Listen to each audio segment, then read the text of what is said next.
പടവലങ്ങയുടെ ഗുണം അറിഞ്ഞാൽ പിന്നെ ആരും അത് വേണ്ടാന്ന് പറയില്ല. ശരീരത്തിന് ആവശ്യമായ ഒരുപാട് ആരോഗ്യ ഗുണങ്ങളുടെ കലവറയാണ് പടവലങ്ങ. നമുക്ക് പടവലങ്ങയും ചെറുപരിപ്പും ചേർത്ത് തോരൻ ഉണ്ടാക്കാം.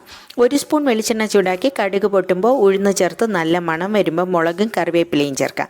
ഇനി ഉള്ളിയും വെളുത്തുള്ളിയും ചേർക്കണം. ഇതെല്ലാം കൂടെ വഴറ്റി ഉള്ളി വാടി തുടങ്ങുമ്പോൾ 1 കപ്പ് പടവലങ്ങ സ്ക്വയർ പീസസായി മുറിച്ച് ചേർക്കാം. ഇതിൻ്റെ കൂടെ കുക്ക് ചെയ്ത പോഷക സമൃദ്ധവും രുചികരവുമായ 1/4 കപ്പ് ചെറുപരിപ്പ് ചേർക്കാം. 1/4 സ്പൂൺ മഞ്ഞൾപ്പൊടിയും പാകത്തിന് ഉപ്പും കൂടെ ചേർത്ത് പാത്രം അടച്ച് ചെറു തീയിൽ വേവിക്കാം.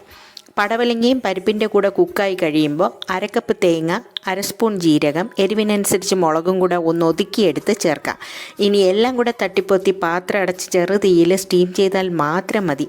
പോഷക സമൃദ്ധമായ പടവലങ്ങയും ചെറുപരിപ്പും വെളിച്ചെണ്ണയും തേങ്ങയും ചേർന്ന ഈ തോരന് സൂപ്പർ ടേസ്റ്റാണ്. ഉണ്ടാക്കാൻ എളുപ്പവും ചോറിൻ്റെ കൂടെ കഴിക്കാനും ഇഷ്ടമാവും.